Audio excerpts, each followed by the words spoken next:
1절로 5절의 말씀을 중심으로 하나님의 말씀을 사모하라 제목을 같이 하십시다. 하나님의 말씀을 사모하라. 여러분, 지금까지 하나님의 말씀이 번역된 방언의 수는 약 전 세계적으로 1077개 방언으로 이 하나님의 말씀인 성경이 번역이 되어졌다고 합니다. 이 1077개의 번역된 방언의 성경 가운데는 약 700개 정도가 문자도 없는 부족에게 가서 선교사들이 성경을 번역하기 위하여 직접적으로 문자를 만들어서 그 성경을 번역을 했던 이런 어떤 기록을 볼 수가 있습니다. 여러분, 우리나라와 같은 경우는 세종대왕 시절에 한글이 만들어졌기 때문에 한문으로 되어진 성경을 한글로 번역을 했죠. 물론 그 한글로 번역하는 작업도 쉬운 일은 아니라 우리의 많은 선교사들이 땀방울과 또 수고를 한 줄 압니다.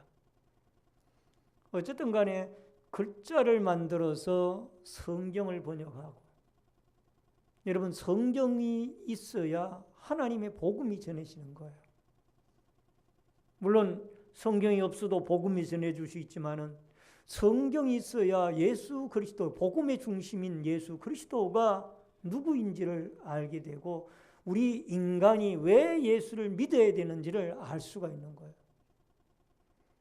이만큼 우리에게 이 성경은 참으로 중요한 믿음의 도구이며 또 세상에서 가장 존귀한 책이 성경책입니다.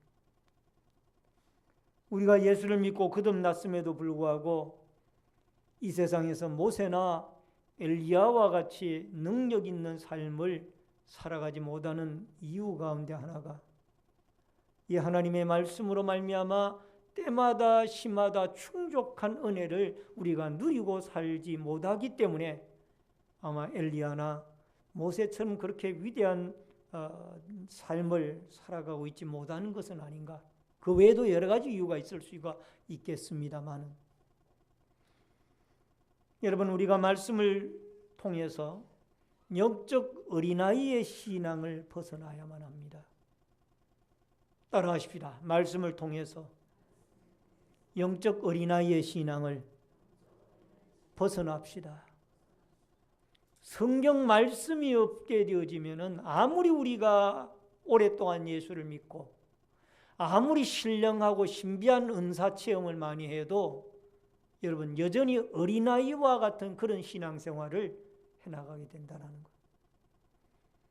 그래서 예수님이 말씀하시기를 물과 성령으로 거듭나지 아니하면 하나님 나라를 볼 수 없느니라. 니고데모에게 그 말씀을 하신 거예요. 여러분, 지금 우리가 살고 있는 시대는 농경사회를 넘어서 산업사회를 넘어서 이제는 정보통신 최첨단 과학의 시대에 우리가 살아가고 있습니다. 지식의 홍수시대에 살고 있습니다. 이러한 모든 편리함을 추구하고 또 누리고 살아가고 있는 우리 시대에 과연 여러분과 제가 하나님의 말씀이 우리의 인생의 삶에 얼마나 귀중하고 얼마만큼 소중한 존재로 우리의 삶 가운데 역사를 하고 있는가? 이것은 여러분과 제가 한 번쯤 냉철하게 우리 가슴에 손을 얹고 생각해 봐야 할 문제입니다. 아모스서 8장 11절에 보면은 주 여호와의 말씀이니라. 보라, 날이 이를지라 내가 기근을 땅에 보내리니 양식이 없어 주림이 아니며 물이 없어 가람이 아니요 여호와의 말씀을 듣지 못한 기갈이라. 여러분, 아모스 선지자를 통하여 말세가 되어지면은 분명히 많은 사람들이 영적 갈증에 허덕이게 될 것이라.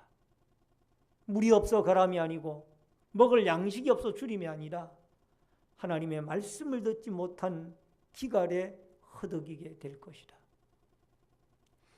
여러분, 다니엘은 말세가 되어지면 사람들이 빨리 왕래하며 지식이 풍부하여 지리라고 그렇게 예언을 해서 우리가 지금 많은 어떤 교통의 편리함과 유익함을 누리고 있습니다. 그리고 지식의 정보 홍수 시대 속에 우리는 인터넷이나 어떤 컴퓨터의 개발로 말미암아 누리고 살아가고 있어요. 그 외에도 많은 사람들이 옛날 분들에 비하면 많은 어떤 지식들을 축적해가고 살아가고 있습니다. 음식 만드는 법도 인터넷에 다 나옵니다. 레저 활동, 여가 생활하는 방법들도 다 나와요. 우리가 어떤 문제에 대해서 궁금한 것이 있으면 웬만하면 인터넷상에서 다 우리가 해답을 찾을 수가 있어요.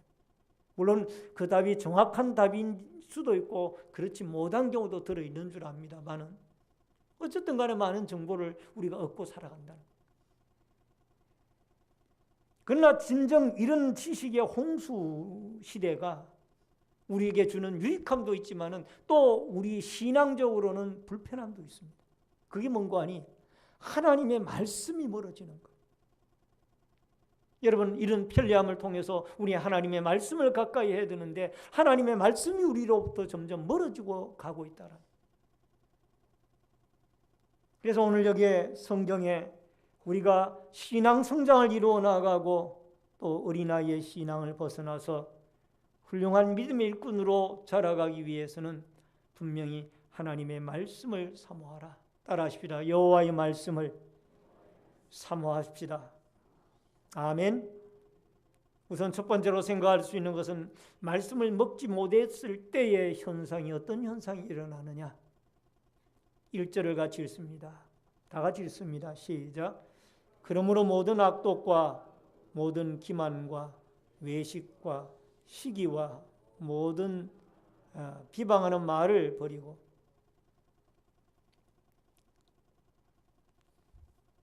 여러분, 하나님의 말씀을 먹지 못했을 때에 충족하게 우리 마음속에 누리지 못했을 때에 어떤 일들이 일어나느냐.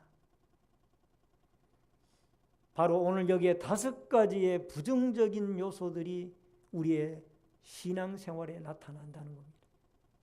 여러분, 이건 안 믿는 사람들에게 이야기한 것이 아니에요. 여러분, 베드로전서는 그 서두에 보면은 분명히 흩어진 나그네, 환난과 핍박 중에도 흩어진 나그네, 하나님의 택하심을 받고 부르심을 받은 주의 성도들에게 주시는 말씀이 이 베드로를 통해서 주시는 말씀이 베드로전서입니다. 그럼 믿는 사람들에게 이런 부정적인 요소들이 분명히 나타나게 된다. 여기 악독은 무엇이냐? 남을 해쳐서라도 이기려고 하는 마음, 이게 악독이에요. 기만, 옛 개역 성경에는 괴휼로 되어져 있는데 이 개역 개정에는 기만으로 되어 있습니다. 이것은 다른 사람에게 정직하지 못하고 속임수를 쓰는 것을 의미합니다. 외식은 뭔가? 속은 준비되어져 있지 않으면서 겉으로만 멋있게 꾸미는 것, 이게 외식입니다. 겉과 속이 다르게 판단하는. 시기는 뭐냐? 열등감에서 나오는 행동으로 타인이 잘 되는 것을 방해하는 것을 말하는데 남이 잘 되는 것을 셈하여 미워하는 것, 이게 시기입니다. 비방은 무엇인가? 온갖 중상모략, 악담 등을 의미하는데 다른 사람을 공격하거나 모든 일에 깎아내리는 말, 이게 비방입니다. 여러분, 우리의 삶을 한번 곰곰이 생각해 보세요. 과연 이런 5가지의 조항들이 나에게는 나타나고 있지 않는가? 나에게는 전혀 한 가지도 관계가 없는 말들인가? 아마 모르긴 몰라도 이 5가지의 대부분의 사항들이 우리와 문득문득 관계로 나타날 수도 있는 문제들이에요. 아마 안 나타나는 사람이 있다라면 대단한 분일 거예요. 어떤 인류학자들이 먹을 것이 없어서 늘 배가 고픈 원주민들에 대해서 연구를 했다고 합니다. 그 결과 그들의 성격이 난폭하고 공격적인 것을 알게 되어졌다는 겁니다. 그 이유는 배가 고프기 때문에 늘 화가 나 있는 것입니다. 그러니까 이 배고픈 원주민들이 공격적이고 난폭한 성향이 드러나는 이유 가운데 한 가지가 그들이 늘 배가 고파가지고 화가 나 있으니까 말을 건네도 공격적으로 대답을 하고 공격적으로 반응을 하고 이런 현상이 나타납니다. 이것은 원주민들에게 뿐만이 아니라 신앙생활을 해나가는 여러분과 저에게도 마찬가지예요. 우리가 늘 말씀으로, 하나님의 말씀으로 우리 자신들을 다지고 우리의 영혼의 상태가 충족하게 되어져 있을 때에는 여러분 우리의 신앙생활과 우리의 전반적인 삶의 현장 가운데는 하나님의 놀라운 은총과 은혜가 충족하게 우리에게 나타나게 되어질 줄로 믿습니다. 왜냐하면 하나님의 말씀을 충분히 먹지 못했을 때에는 이런 악독, 기만, 외식, 시기, 비방 내가 하려고 해서 하는 것이 아니라 나도 모르게 이런 것이 자꾸 남을 해치게 되고 공동체에 유익을 주지 못하고 공동체에 해를 끼치게 되는 거예요. 데살로니가 교회라는 교회가 있습니다. 그 데살로니가 교회는 모범적인 교회예요. 이 데살로니가 교회에 사도 바울이 하나님의 말씀을 전했을 때에 이들의 상황은 상당히 어려운 가운데 있었습니다. 즉 환난과 핍박 가운데 있어서 거기에 성경에 보니까 환난 중에 기쁨으로 성령의 기쁨으로 하나님의 말씀을 받아 따라하십니다. 성령의 기쁨으로 하나님의 말씀을 받아 그들이 상당히 환난을 겪고 어려워졌어요. 그런 상황에서도 하나님의 말씀을 기쁨으로 받았다라. 데살로니가 전서 1장 6절에 보니까 또 너희는 많은 환난 가운데에서 성령의 기쁨으로 말씀을 받아 우리와 주를 본받은 자가 되었으니 말씀을 1차적으로 받아들인 거예요. 바울을 통해서 전해진 하나님의 말씀을 그들은 받은 겁니다. 그리고 9절로 10절에 가서 보니까 그들이 우리에게 대하여 스스로 말하기를 우리가 어떻게 너희 가운데 들어갔는지와 너희가 어떻게 우상을 버리고 하나님께 돌아와서 살아계시고 참되신 하나님을 섬기는지와 또 죽은 자들 가운데서 다시 살리신 그의 아들이 하늘로부터 강림하실 것을 너희가 어떻게 기다리는지를 말하니 이는 장래 노하심에서 우리를 건지시는 예수시니라. 아멘. 따라하십시다. 말씀을 받으니 변화가 일어나서 우상을 버리고 예수님의 재림을 기다리는 신앙으로 바뀌어졌습니다. 예수님의 재림을 기다리게 되더라. 아멘. 이게 데살로니가 교회 성도들의 모습이에요. 하나님의 말씀을 그들이 환난 중에도 성령의 기쁨으로 믿음으로 마음속에 받아들이게 되어지니 교회가 역동적으로 움직이기 시작하는데 그들이 그 예수 그리스도의 재림을 기다리고 자기에게 있던 하나님보다 더 사랑하고 하나님의 아들 예수 그리스도보다 더 사랑하는 모든 것들을 다 버리고 이제는 오로지 그리스도를 최고의 인생의 귀중한 분으로 모시고 그들이 참 모범적인 삶을 살아가게 된 거예요. 그래서 마게도냐나 아가야 주위의 사람들에게까지 믿음의 본이 소문이 나게 되어진 겁니다. 사도행전 1장 8 데살로니가 전서 1장 8절에 보면은 주의 말씀이 너희에게로부터 마게도냐와 아가야에만 들릴 뿐 아니라 하나님을 향하는 너희의 믿음의 소문이 각처에 퍼졌으므로 우리는 아무 말도 할 것이 없노라. 따라하십니다. 하나님의 말씀이 각처에 퍼졌으므로 우리는 아무 말도 할 것이 없노라. 아멘. 이 하나님을 향하는 믿음의 소문이 말씀을 받아들이고 나니까 각처에 퍼져가는 거예요. 각처에. 오늘도 사랑하는 성도님 여러분, 우리는 모든 매사에 부정적인 시각을 갖게 되어지면은 여러분 그것 자체들이 다 걸림돌이 되어집니다. 즉 말씀의 양식으로 우리가 충족해 있지 못하면은 눈으로 보이는 것마다 모두가 다 부정적인 것들만 보이고 그것이 신앙의 걸림돌이 되어지고 덫이 되어져서 믿음 생활에 주저앉게 되는 거예요.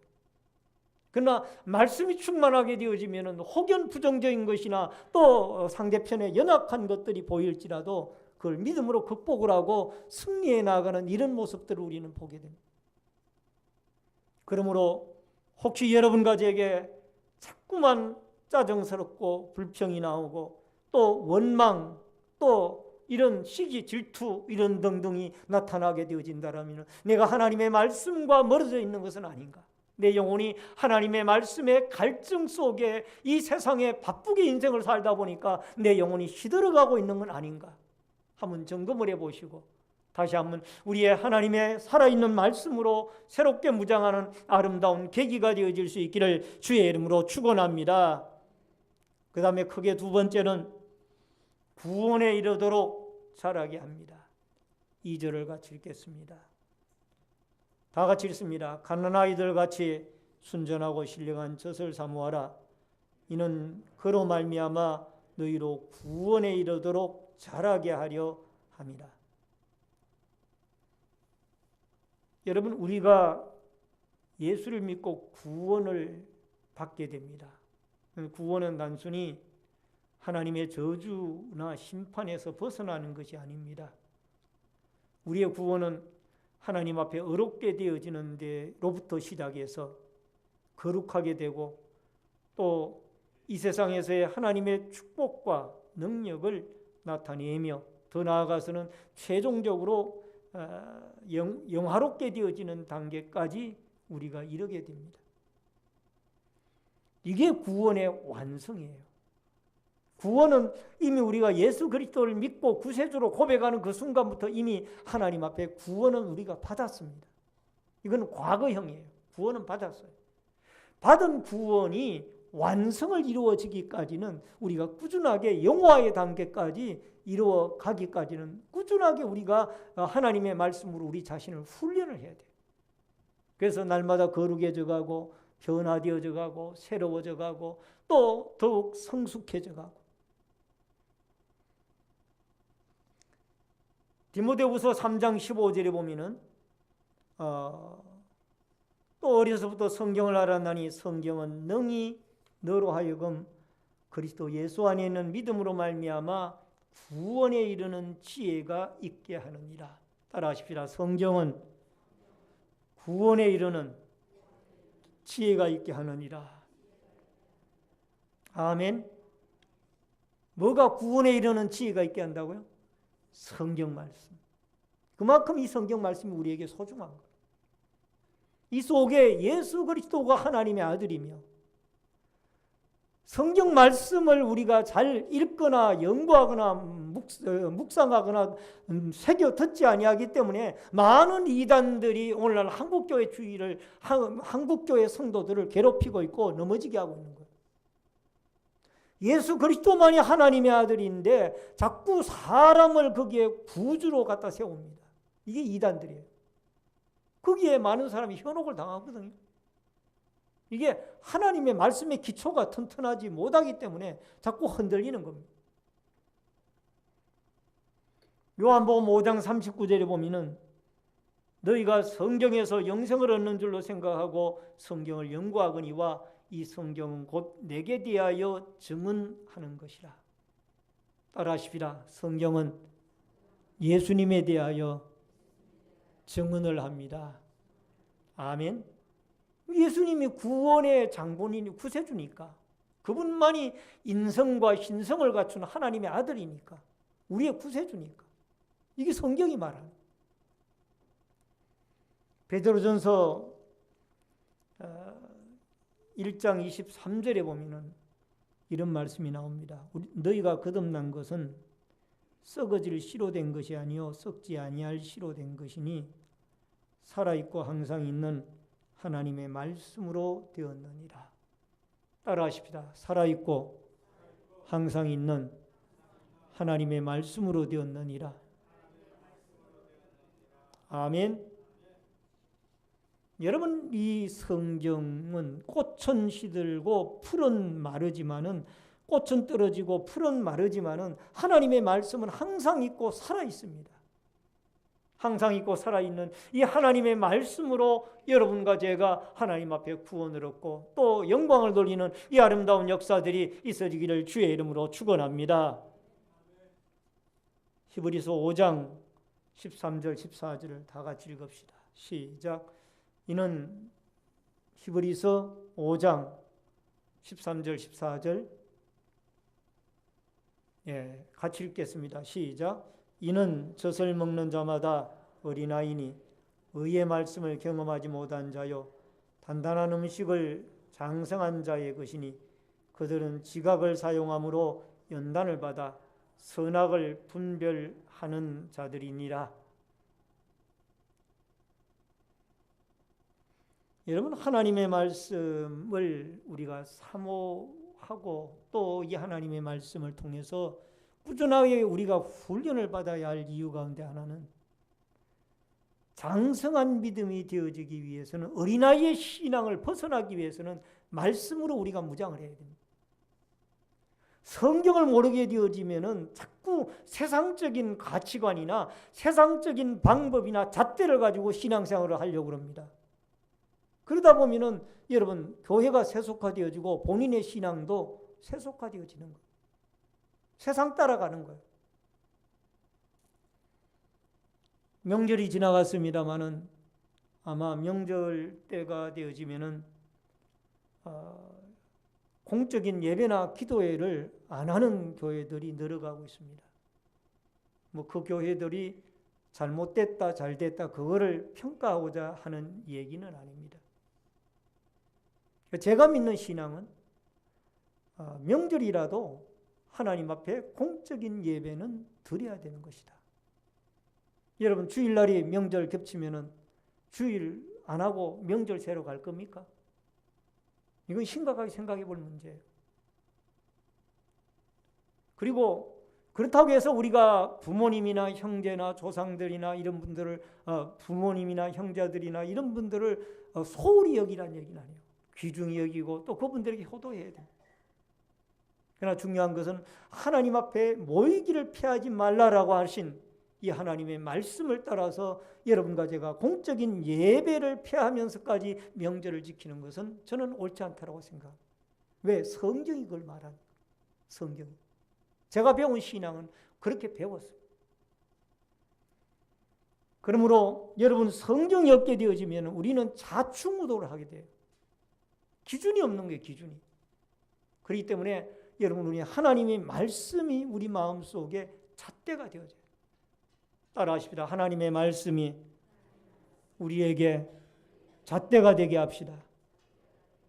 그래서 우리는 성숙한 신앙인이 되어지기 하고 이단에 넘어가지 아니하고 우리가 온전한 신앙을 이루어 나가기 위해서는 우리가 하나님의 말씀으로 무장을 하여, 물론 이 하나님의 말씀을 구약시대 때처럼 우리가 율법으로 지키라는 얘기는 아닙니다. 그러나 율법의 완성자가 예수 그리스도예요. 그래서 그리스도 예수 안에서 우리가 그리스도의 가르침을 따라 올바로 그리스도를 섬기고 또 올바로 주님을 의지하며 나아가는 이 믿음의 역사가 여러분과 저에게 꼭 있어져야 될 줄로 믿습니다. 따라하십시다. 말씀으로 무장하여 이단에게 넘어가지 말고 성숙한 그리스도인이 됩시다. 아멘. 여러분, 이단에 현혹당하지 말라고 말이에요. 그러기 위해서는 말씀에 우리 기초가 든든히 서야 돼요. 그래서 어린아이 신앙 벗어버리고 여러분, 작은 말 한마디만 해도 또 상처를 받고 교회를 나오니 안 나오니 이런 어린아이의 신앙 하지 말고 이제는 성숙한 신앙인이 되어져서 스스로 시험도 이겨나가고 하나님이 주신 은혜로 모든 환난을 극복해 나가면서 든든히 세워져 가고 또 하나님 앞에 일꾼으로 서가게 되어지는 놀라운 역사들이 있어지기를 주의 이름으로 축원합니다. 마지막 세 번째로 하나님의 말씀을 사모하라. 2절을 같이 읽겠습니다. 다 같이 읽습니다. 가난아이들과 같이 순전하고 신령한 젖을 사모하라. 이는 그로 말미암아 너희로 구원에 이르도록 자라게 하려 함이라. 여기에 신령한이란 말은 거짓이 없는 순수함을 의미합니다. 그리고 이 신령하다라는 말은 어떤 은사적인 면으로만 신령한 쪽으로 봐서는 안 되고요. 원어의 뜻을 보면은 합리적인, 논리적인 이런 뜻도 그 속에 들어 있습니다. 이 신령한 순수한 하나님의 말씀을 어떻게 하라? 사모하라. 중요한 단어는 사모하라는 것. 따라하십시다. 사모하라. 이 사모하라는 말에 간절히 바라다, 애정을 가지다 그런 의미가 있고, 여러분 1절에 5가지의 부정적인 요소를 버리는 것과 대칭이 되어져 있습니다. 그래서 여기에 모든 여기에 악독이나 또 기만이나 외식이나 시기나 비방을 벗어버리고 하나님 앞에 이 간절한 마음으로 하나님의 말씀을 어린아이들과 같이, 마치 어린아이가 어머니의 모유나 아니면 어머니의 그 모유나 아니면 이유식이나 아니면 우유나 이런 것들을 배가 고프면 찾잖아요. 간절히 찾잖아요. 이것처럼 여러분과 제가 하나님의 영의 양식인 이 말씀을 통하여 우리의 신앙이 든든히 세워져 가고 이끌려져 가는 놀라운 역사가 있어지기를 주의 이름으로 축원합니다. 마태복음 4장 4절, 예수께서 대답하여 이르시되 기록되었으되 사람이 떡으로만 살 것이 아니요 하나님의 입으로 나오는 모든 말씀으로 살 것이라 하였느니라 하시니.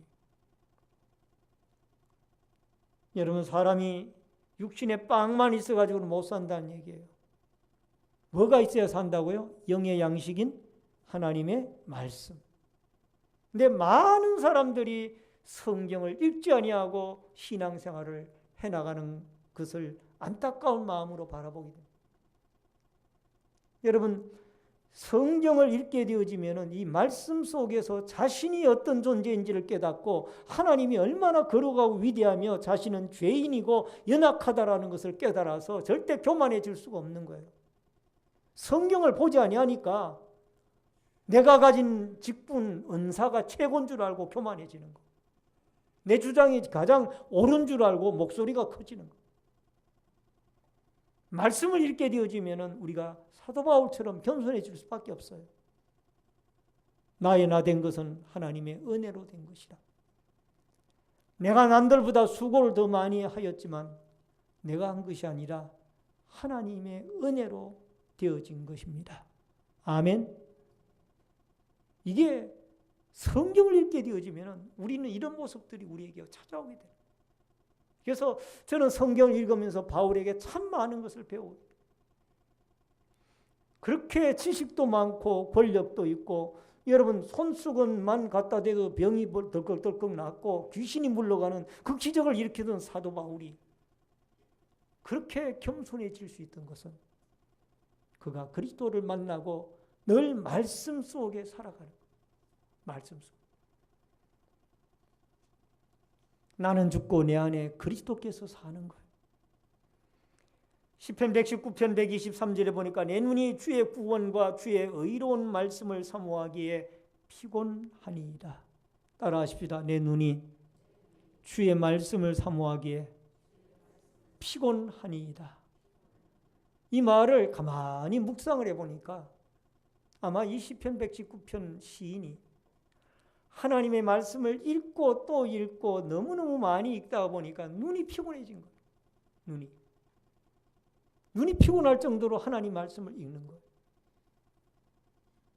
오늘날 여러분과 저는 눈이 피곤할 정도로 TV를 보고, 눈이 피곤할 정도로 스포츠 경기를 보고, 눈이 피곤할 정도로 인터넷을 하고, 물론 직무상이나 업무상 또 뭐 필요한 건 해야 되지만 지나칠 정도로 말씀을 보기에 눈이 피곤해야 되는데 다른 것 때문에 눈이 피곤해. 시편 119편 147절에 내가 날이 밝기 전에 부르짖으며 주의 말씀을 바라싸우며, 148절에 주의 말씀을 조용히 읊조리려고 내가 새벽녘에 눈을 떴나이다. 따라하십시다. 내가 새벽녘에 눈을 떴나이다. 왜? 하나님의 말씀을 읊조리려고 읽고 주문을 외우듯이 외우는 거예요. 읽어 내려가는 거예요. 새벽에 떠서 부르짖으면서 하나님 말씀을 사모하는 거예요. 16세기에 영국의 윌리엄 캔델이라는 분이 계셨습니다. 여러분, 이분은 라틴어로 되어진 성경을 영어로 번역을 했다고 당시 영국의 왕이었던 헨리 8세에게 붙들려 처형을 당하여 순교를 당했습니다. 여러분, 라틴어는 상당히 어렵거든요. 영어권에 있는 사람들은, 일반 서민들은 그 읽을 수가 없는 거예요. 이것을 번역을 한 사람이 이 윌리엄 캔델인데, 이분이 영어 성경으로 이걸 번역을 했다고 해서 그가 처형을 당해 성경 번역하고 순교당했어요. 1866년 토마스 선교사가, 여러분, 이분이 토마스 선교사님이십니다. 1866년 조선 말기에 셔먼호를 타고 대동강변에 와가지고 성경책을 전달한 사람이 이 선교사님입니다. 그는 이미 평안감사 박규수 씨가 이끄는 군대, 이 조선군 군대에 의해서 자기들이 다 처형당하게 되어질 것을 알았습니다. 배에 탔던 사람들이 모조리 다 죽어나가는 거예요.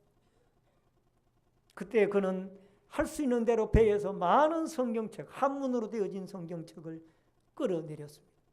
그리고 여기저기 막 던지기 시작했고, 던질 수 있는 데까지, 나중에는 그것을 품에 안고 자기의 목을 치는 그 사람에게 전해줬는데, 그 목을 친 사람이 누군가니 박충권 씨라는 분이에요. 그분이 그 성경책을 받은 거예요. 받았는데 그 박충권 씨가 나중에 예수를 믿고, 그 성경책을 읽고 예수를 믿고 여러분, 훌륭한 장로가 되어지고 일꾼이 되어졌습니다. 할렐루야. 그래서 순교당하면서 자기를 목을 칼로 치는 그 사람에게 전해준 성경, 그 성경이 그 박충권 씨의 한 영혼을 구원하고, 또 그 외에도 여러분, 수많은 이 토마스 선교사님의 성경을 전달받은 수많은 사람들이 다 예수를 믿고 초창기 한국교회의 목회자가 되고 일꾼들이 되어졌습니다. 오늘 사랑하는 성도님 여러분, 순교를 당하면서까지 전해진 하나님의 말씀, 물론 이것을 한문으로 되어진 성경을 한글로 번역하는 작업에서 또한 로스 선교사님이나 아니면 이수정 씨나 이런 분들의 공헌도 큰 줄 압니다. 어쨌든 그들이 수많은 고생을 해가면서 번역을 한 이 하나님의 말씀, 생명의 말씀을 우리는 너무나 소홀히 하는 거예요. 읽질 않고 듣기를 힘들어하는 거예요. 따라하십시다. 피로 값주고 사신 하나님의 교회에 성도들이 말씀으로 무장을 합시다. 아멘. 여러분, 성경을 읽으셔야 됩니다. 성경을 읽는 가운데 은혜를 받고 믿음이 자라갈 수가 있는 줄 믿습니다. 내 신앙이 뭐가 잘못되어 있는지를 알게 되어지고, 그 말씀 속에서 우리가 길을 찾게 되어지며 하나님 앞에 나아갈 수 있는 어떤 성숙한 경지에 이를 수 있는 놀라운 역사들이 일어나게 됩니다. 우리는 늘 영적 제사장이 되어진 사람들이에요. 오늘 본문에 보면은 보배로운 산돌이신 4절에 보면은 예수께 나아가 너희도 산돌같이 신령한 집으로 세워지고 예수 그리스도로 말미암아 하나님이 기뻐 받으실 신령한 제사를 드릴 거룩한 제사장이 될지니라. 따라하십시다. 거룩한 제사장이 될지니라. 여러분, 제사장의 입술에는 지식이 있어야 되는데 그 지식이 뭐냐? 하나님 말씀이에요. 여러분과 저는 영적 제사장들이에요. 그러면 우리의 입술에 분명히 하나님의 말씀에 대한 지식이 있어야 되는데 오늘날 영적 제사장이라는 이 지위는 좋아하면서 여러분 이 지위는 받았는데 우리에게는 성경 말씀의 지식이 없는 거예요. 말씀을 멀리하고 있다고 말이에요. 그러므로 여러분과 제가 이 가을은 독서의 계절이라고 하지 않습니까? 하나님 말씀을 우리가 많이 읽어서 여러분 말씀의 풍족한 은혜를 받고 그 말씀 속에서 그리스도를 만나고 하나님의 은혜를 누리며 성령의 충만한 은혜를 받아 여러분과 제가 이 성숙한 그리스도인으로 믿음 안에 아름답게 세워져 가고 자라가는 은혜의 역사가 있어지기를 주의 이름으로 축원합니다. 축원합니다. 말씀을 드립니다. 우리가 하나님의 말씀을 믿음으로 듣고 읽읍시다. 그리고 이 말씀의 은혜를 받지 못하는 부정적인 신앙의 5가지의 증상들이 우리에게 나타나지 아니하도록 여러분과 제 신앙의 날마다 발전과 성장이 있어져 갈 수 있기를 바랍니다. 또 뿐만 아니라 하나님의 말씀은 우리의 영혼이 구원받도록 자라게 하고 영생의 은혜를 맛보게 하며 이 말씀을 사모하고 읽을 때에 우리는 주님 앞에 어린아이의 신앙을 벗어나 성숙한 그리스도의 일꾼이요 장년의 신앙으로 자라갈 수 있다는 것을 꼭 기억하고 이 가을에 하나님의 말씀으로 말미암아 우리의 영혼이 풍성해지고 우리의 섬김 속에 여러분 풍성한 하나님의 은총이 넘쳐날 수 있기를 주의 이름으로 축원합니다. 축원합니다. 다 같이 통성으로 기도하겠습니다. 오늘 주여 한번